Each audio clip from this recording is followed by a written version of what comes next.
వాళ్ళు అంటుంటే నాకు స్ఫురణకు వస్తుంది. కట్టప్ప బాహుబలిని ఎందుకు చంపాడు అని ఒక లీడ్ క్యూరియాసిటీ పెంచి పార్ట్ 2కి అది దోహదపడింది. అందరూ ఆ ట్రాప్లో ఉండి ఆ ఆలోచనతో వెయిట్ చేశారు. ఆ జగదేక వీరుడు అతిలోక సుందరంలో చిరంజీవి విసిరేసినటువంటి ఆ రింగుని చేప మింగింది. ఆ తర్వాత రింగ్ ఏమైపోయింది, అంత ప్రభావితం ఉన్న రింగు, అంత ప్రభావం ఉన్న రింగ్ ఏమైపోయింది అని క్వశ్చన్ మార్క్ వేసి వదిలితే టేక్ ఐ మీన్ 2 జగదేక వీరుడు అతిలోక సుందరం 2 ఎప్పుడో వచ్చి ఉండేది. మార్కెటింగ్ స్ట్రాటజీ అక్కడ జస్ట్ మిస్ అయ్యాం. రింగు చేప నోట్లో మింగటం గ్రాఫిక్ కాదు, ఆయన తీశారు విన్సెంట్ గారు. ఒకవేళ గనక ఈ సినిమా సీక్వెల్ కానీ లేకపోతే మళ్ళీ చేస్తే ఎవరు చేస్తే బాగుంటుంది? ఇంకా డౌట్ ఎందుకండి, నేనే అని అనలేను.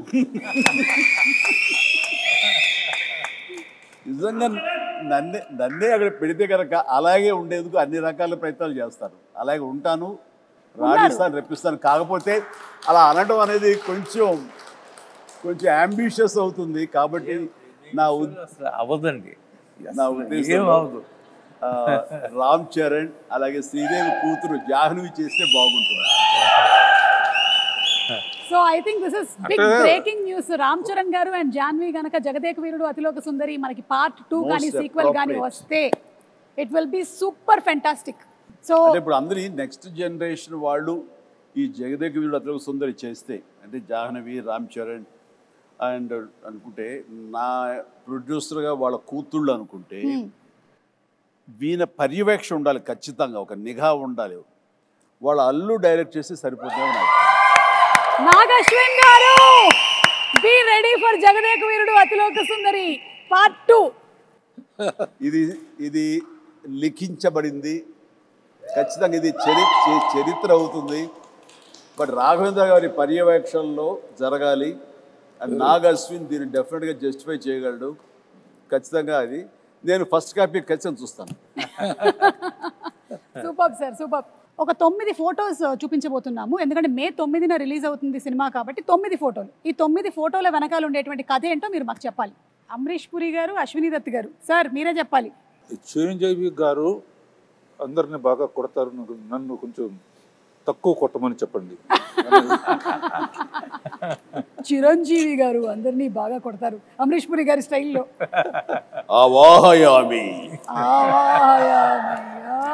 ఎంత ఇస్తావు దత్తు అని నాకు అనిపిస్తుంది. దత్ గారు ఇంత ఇస్తానంటున్నారా? అంతే, ఇంత ఇస్తానండి. దత్ గారు మీకేమైనా గుర్తుందా? నాకు గుర్తులేదు కానమ్మా, చిరంజీవి గారు చెప్పిందే కరెక్ట్, ఇంతే ఇస్తానండి. Okay, picture number 2. 105 డిగ్రీల జ్వరాన్ని కూడా లెక్క చేయకుండా నటించి మే 9వ తేదీన చిత్రం విడుదల కావడానికి కారకుడైనటువంటి సుప్రీం చిరంజీవి నిజంగా చిత్ర జగదేక వీరుడు, మనసున్న మహా మనిషి. ఇది విన్నావా? విజయవాడలో ₹6.50 టికెట్ మొదటి రోజున మ్యాట్నీ షో 210 రూపాయలకి బ్లాక్ లో అమ్మారట. ₹6 టికెట్ 210కి అమ్మారట. సమ్ 3.14 crores ఆఫ్ టికెట్స్ అంట అమ్ముడిపోయింది అప్పట్లో. Highest in all time record Jagadeka Veerudu Athiloka Sundari. అంటే శ్రీదేవి నాకు ఒక గిఫ్ట్ ఇచ్చింది, ఒక chess, very small chess board with అప్పుడు అది ఎలక్ట్రానిక్ అది, బట్ ఫిజికల్గా మనం లిఫ్ట్ చేసి పెట్టి తప్ప టచ్ ప్యాడ్ లా కాదు. పెడుతుంటే అది కౌంటర్ మళ్ళీ వెయిట్ చేస్తుంది. మనకి కంప్యూటర్ ఆడుతుంది ఒక్కోసారి, లేదంటే మనం తను ఇంగ్లాండ్లో ఎక్కడో కొనుక్కుందంటే తీసుకొచ్చి నాకు గిఫ్ట్ ఇచ్చింది. అండ్ నాకేదో ఇప్పటికీ నా దగ్గర ఉండాలి, మరి అది గుర్తు రావట్లేదు ఎక్కడుందో. ఖాళీ సమయంలో మీ ఇద్దరం కూర్చుని ఆడుతుంటే అనవసరంగా పెద్ద ఆయన వచ్చి డిస్టర్బ్ చేస్తాను. నేనున్నాను అవాయామి అన్నాడు మహాన్. కానీ ఇద్దరు స్వర్గస్థులు అయ్యారు, వాళ్ళ ఆత్మకి నిజంగా శాంతి చేకూర్చాలి. గొప్ప స్నేహపూర్వకంగా చేసాము ఈ సినిమా. ఆ సీన్స్ గారు, ఆయన కూడా wonderful artist, wonderful human being అండి బాబా. అక్కడ ఉన్నటువంటి చిరంజీవి గారికి ఇక్కడ ఉండే చిరంజీవి గారికి ఏమైనా డిఫరెన్స్ ఉందా? Nothing at all. That is our megastar Jagadeka వీరుడు.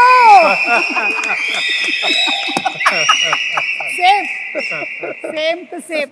అంటే it is not an easy thing Chiranjeevi గారు. ఇన్ని సంవత్సరాల పాటు ఆ స్టార్డమ్ మీది అలాగే కంటిన్యూ అవుతూ మీరు ఇప్పటికీ అన్ని సినిమాలు చేస్తూ చిన్నపిల్లల దగ్గర నుంచి పెద్దవాళ్ళ వరకు అందరూ మిమ్మల్ని ఇలా లైక్ చేస్తూ ఉన్నారంటే hats off to you great. First షాటా సార్? ఎగ్జాక్ట్లీ. అండ్ ఆ క్యాసినో సీన్ షూట్ చేశారా సార్? ఏమండి? ఆ క్యాసినోకి వెళ్తారు, క్యాజినోలోకి వెళ్తాం కదా, వెళ్ళి అర్ధచంద్రాకారం ఒక కట్అవుట్ ఉంటుంది, దాని వెనకాల ఫోటో దిగితే అది ఎంత ఇంపార్టెంట్ సీన్ అంటే ఆ ఫోటోలో మేమందరం ఉంటాం, నేను పిల్లలు శ్రీదేవితో కలిపి దిగిన శ్రీదేవి గాయబ్ అయిపోతుంది, ఉండదు. ఎందుకు ఉండదు అనే దాని మీద మాకు ఫస్ట్ క్లూ, ఈ అమ్మాయి ఏమన్నా మానవ కన్య కాదా, ఇది అసామాన్య కన్య అనే డౌట్ వస్తుంది. అది సినిమాకి చాలా కీలకమైన సీన్ తర్వాత. కరెక్ట్. అండ్ అమ్మాయి మామూలు మనిషి కాదు అని నా రికలెక్షన్స్లో ఇది ఒక రికలెక్షన్. అది ముహూర్తం షాట్గా పెట్టారు, అక్కడ ఫైట్ అది చేయటం బాగుంది. ఊటీలో సీన్ ఇదేనా సార్? ఇదేనమ్మా నేను చెప్పిన సీన్. చలికి వణుకుతూ, అదేమో వీళ్ళందరూ అనుకుంటున్నారు చిరంజీవి ఆవేశంతో వణుకుతున్నాడు ఫైట్గా అనుకుంటారు, అది లోపల చలికి వణుకుతున్నారు. ఏదో మ్యాచ్ అయిపోయింది, కుదిరిపోయింది. నేను మటుకు షాల్ వేసుకుని ఉన్నాను చూడ లాస్ట్లో. అదే మీరు షాల్ వేసుకుని ఉన్నారు, మీరు షాల్ జస్ట్ టవల్లాగా వేసుకుని ఉన్నారు, కానీ మీరు కూడా ఏమి షాల్ కప్పుకొని లేరు. కాదు, ఇదేమో బేర్ బాడీ, ఆ చలి అసలు మామూలు చలి కాదు. అప్పుడు ఆంజనేయ స్వామి గెటప్ వేసిన మేకప్ అండ్ స్టిల్ ఇక్కడే ఉన్నాడు. ఒకసారి వచ్చి కనిపించవయ్యా శివ. ఆ మేకప్ వేసిన ఆ చేతులు అతను వేయాలి. మీ దగ్గర ఉండేటువంటి ఆర్టిస్టుల్ని, అలాగే మీ దగ్గర ఉండేటువంటి టెక్నీషియన్స్ని చిరంజీవి గారు మీరు ఎలా గౌరవిస్తారు అని, అలాగే మీతో పాటు ఇన్ని సంవత్సరాల పాటు ఒక టెక్నీషియన్ ట్రావెల్ చేశాడంటే అది నిజంగా మీ పెద్ద మనసుకి తార్కాణం. వస్తుంది ఇప్పుడే ఆ గెటప్ వేసిన ఆంజనేయ స్వామి గెటప్ వేసిన పంచుగుట్టిన షాజీ ఇక్కడే ఉన్నాడు.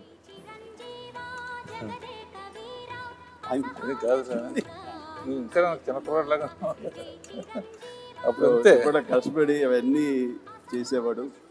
అప్పుడు రకరకాల స్టైల్స్ ఏదైనా సరే తనే చేసేవాడు. బట్ సాంగ్స్కు మాత్రం ఈయన బాంబే నుంచి స్పెషల్ కాస్ట్యూమ్ చేయించేవారు. అది ఎవరంటే అతను కిషోర్, బడా సాబ్ కిషోర్. బట్ ఇవన్నీ లోకల్వి, ఈ మైథాలజీ కానివ్వండి, రెగ్యులర్గా వేసుకునే డ్రెస్సెస్ కానీ షాజీ చేశాడు.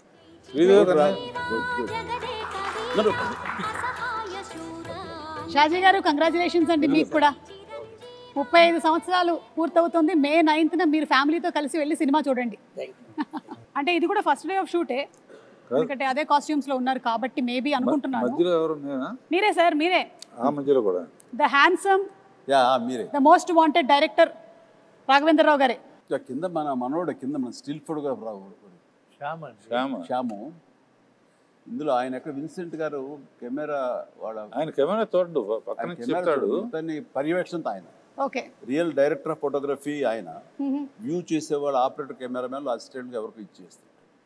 నేను ఎవరికో ఏదో చెప్తా, విఎస్ రెడ్డి ఉన్నాడు కో డైరెక్టర్.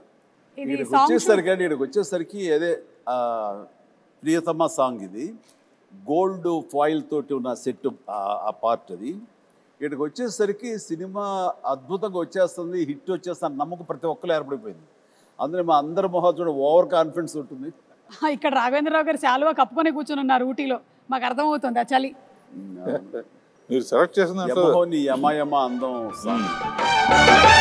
యమహో నీ యమయమాందం చెలరేగిల్ దియగ దిగ తాపం.